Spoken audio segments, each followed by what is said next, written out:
talk about change and transition. And of course, change, that's what we want everybody else to do, isn't it? You know, we don't want to do it, but we want everybody else to change so that our life will be different. And yet, of course, you know, any changes that we're going to do at all have to come from within ourselves. They absolutely must. And change to me means that you change from a feeling of separation and isolation and loneliness and anger and fear and pain and into a state of peacefulness. Wonderful peacefulness where you can relax and really enjoy life as it comes to you, knowing that everything will be all right. You know, I run into that premise that life is wonderful and that everything is perfect in my world, and I move into my greater good always. And that way it doesn't really matter to me which direction my life takes, because I know it's going to be wonderful, so I can enjoy all sorts of things. You know, Gerald Jampolsky says that love is letting go of fear, and there is either fear or there's love. And if you're not in a love space, if you're not coming from the loving space of the heart, then you're in fear and all those other things like isolation and separation and things like that, and loneliness and anger. They're all part of the fear syndrome. And that's really what we want to change from. We want to move from fear into love, and to make that as more or less a permanent state for us. You know, even the planet itself these days is very much in this period of change and transition. We see it all around us. We're going from an old order into a new order. And some people say it began with the Aquarian age, and at least the astrologers like to describe it that way. But you know, to me, astrology and numerology and palmistries and all those other various methodologies are just ways of describing life. They explain life in a slightly different way, and people use different language to do this. But the astrologers say that we're moving out of the Piscean age and into the Aquarian age now. And you know, in the Piscean age, we reached outside of us and looked to other people to save us. We looked for other people to do it for us. But in the Aquarian age, which we're entering now, people are beginning to go within and find that they have the power to save themselves. And this is a wonderful, liberating thing for us. Now, some people get very frightened because it seems to be responsibility. But actually, we're discovering our ability to respond to life, not in a victim way, but in a way that gives us positive changes in your life. You see, if we're victims, then we feel isolated, we feel in pain and fear, and we're always looking for someone else to do it for us. But now we're taking, as I said, responsibility for our own lives, and we're beginning to understand how we can contribute to the experiences that we have and how we can change those experiences if we don't really care for them. And of course, you know, from the moment you decide to make a change until you get your demonstration, as we call it, or when you get what you want, we have this transitional period. And that's when we're moving between the old order and the new order. It's a time of releasing old beliefs and old habits, and of learning and practicing and then living the things that we're working on. The new beliefs or the new feelings or the new methods or the new behaviors. And while you're getting those in place so that they are a natural part of your life, you're going to have a lot of vacillating in that period between the old and the new. And you go back and forth between what was and what you would like to be or what you would like to have. And if you decide that you're going to release an old belief and that you're going to create a new one, during that transitional period, you're going to go back and forth. And this is a time when we often get very angry at ourselves, because it's like, well, I know all about the new, why aren't I doing it? I must not be good enough, or I must be a bad person. But that's silly, because anything that we're learning takes time. And you go back and forth until you're really strong in the new belief, until you've gone to the complete shift. You know, you may begin to do an affirmation for something, and you're doing well, and then something happens, and you say, oh, I can't do that, and you go back to your old worry habit again. Well, that's just a period of vacillating. It doesn't mean that you haven't learned anything, and it doesn't mean that you're back where you started. It's just part of that back and forth thing. You're not settled in your new habit yet. And that takes a little time and a little practice and a little patience. And you want to be patient with yourself. Be patient with yourself. You know, you want to build yourself up instead of beating yourself up. There's a tremendously different image if you just think of it. Do your thoughts build you up or do they beat you up? When you beat yourself up, you know, that's not being very loving to yourself. Sometimes we don't need to make outward changes so much as to go within and just sort of take what we already do and alter it just a little bit.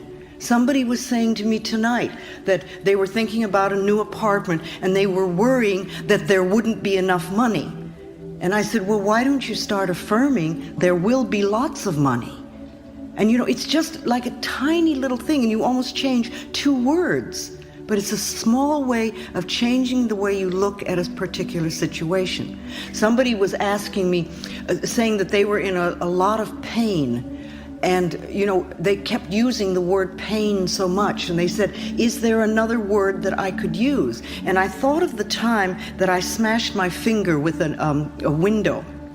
And I realized that if I really gave into it, I was going to go through a very difficult period. So the minute it happened, I started to do some mental work right away. But then I remembered I was referring to my finger as having a lot of sensation.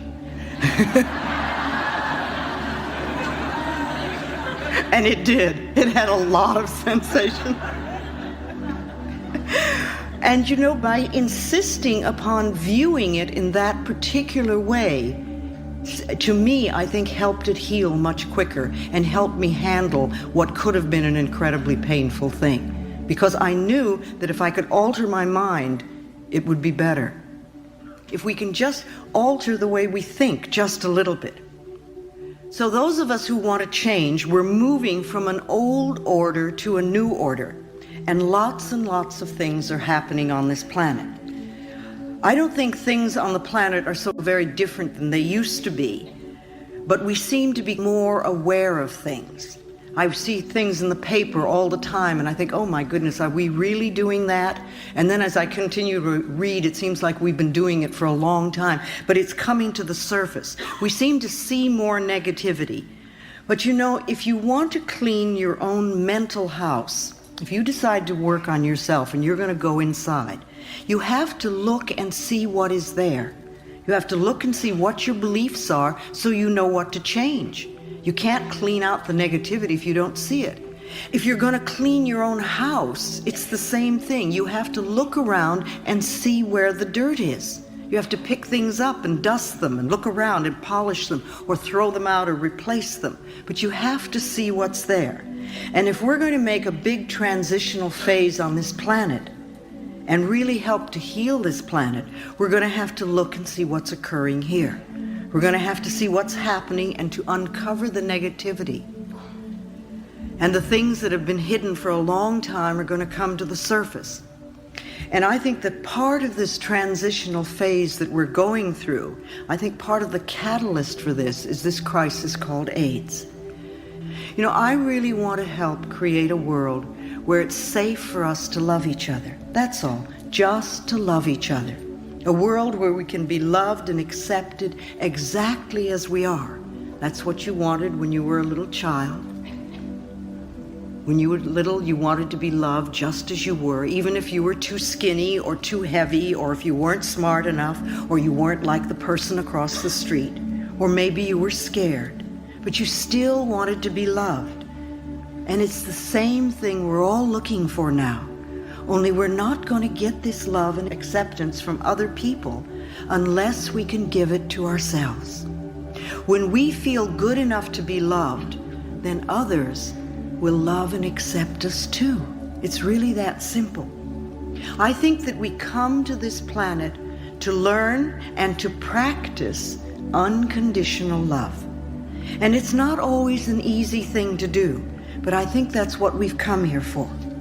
To have unconditional love, first of all, for ourselves, no matter what they said or what they did to us in the past.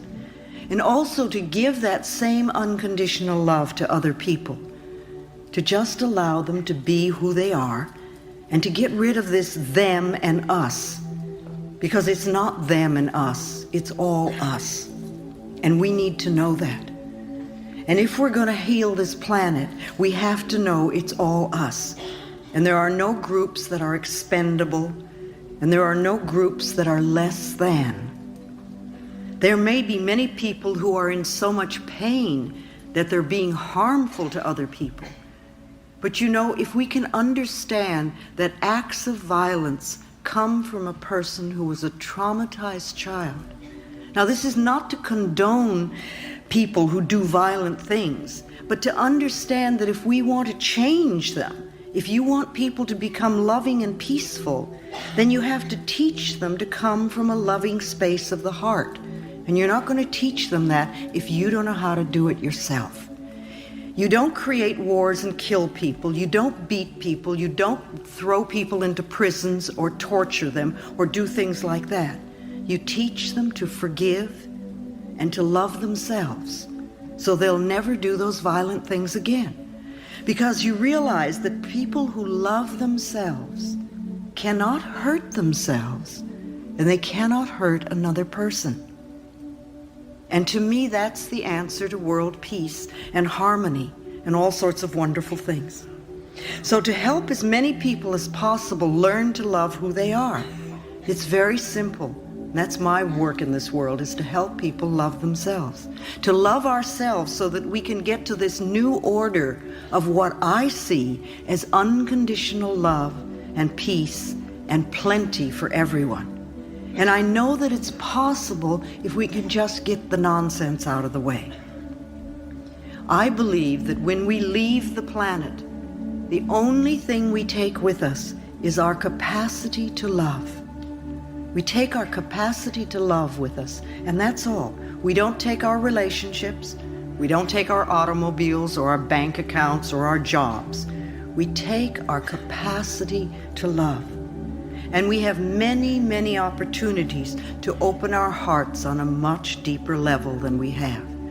To me, love is the answer. I really believe that love is the answer. It's powerful. It helps us. It helps other people. How do you give love to the world? What are you doing to create your own inner harmony? What do you do on a daily basis to make yourself feel good inside? Or do you just sit and bitch about what you don't have? Well, it's one way of handling it, but it doesn't change the situation. You know, you're not going to do it by being mad at yourself or being mad at other people. And you're not going to do it by blaming people. And you're not going to do it by being a victim. So what is it you do? How do you express unconditional love in your life? Even a little bit. Is there a small area of your life where you're willing to give unconditional love? How are you experiencing peace within you and around you? And if you're not doing it now, are you willing to begin? Are you willing to start creating inner harmony and peace? Another question to ask yourself is, do you really want to change? Do you want to change? Or do you want to just sit there and complain about what you don't have? Or do you want to be a person who really has and creates a much more wonderful life than you have now? And if you're willing to change, you can. If you're willing to do the work involved, which means changing the way you're thinking, then you can change your life for the better. People come up to me a lot and say, "Oh, Louise, you've changed my life." Well, I don't change anybody's life. I don't do that. I'm not a healer. I don't heal anybody. I don't change anybody. I don't have that kind of power. Only you can change yourself. And only you can clean out the pain within you. I can't do that for you. I can stand up here all evening and say wonderful things and give lots of good advice, but you're the only thinker in your mind. And you're going to make the decision of what you want to do with the information that you're being given. I have no power over you. You have the power, and you need to know that. We think so often that we are helpless, but we're not helpless because we have our minds. We have our minds. And you shape and mold your life from moment to moment by your thoughts and your beliefs and your attitudes. And you also want to know that you really are important to this world. You might say, well, I really don't do anything. But you are. Just the fact that you're alive is important. And your life has meaning. It really does. And you can contribute to the peace and the harmony of this planet just by using your mind. Now, some people get involved politically, and some people march, and some people do Peace Corps, and some people help feed the homeless and do all sorts of things, and that's fine. But you can also contribute to the peace and harmony of the planet just as much by how you use your mind. And remember, every time you think, every time you're thinking, you're connecting with like-minded people. Think of that for a minute. I heard a quote not long ago that I really like. Robert Schuller, who's with the UN, said that the human species needs to know that we deserve to have peace. We have to accept it mentally. See, a lot of people believe that war is inevitable and that war is forever and that we're always going to have war. And I think those people are contributing to it by their thinking, contributing to the continuance of wars. But if we know that we deserve to have peace and that it is possible, it can become true for us. And as we begin by creating peace within us, and then within our small circle of family or friends, and at our workplaces, and then we let this peacefulness ripple out, we will find more and more peace on the planet. So remember that practicing inner peace will help us to connect with like-minded, peaceful people all over the world. Spirituality connects us all over this planet on a soul level. And the sense of cosmic spirituality that we're experiencing now is just wonderful.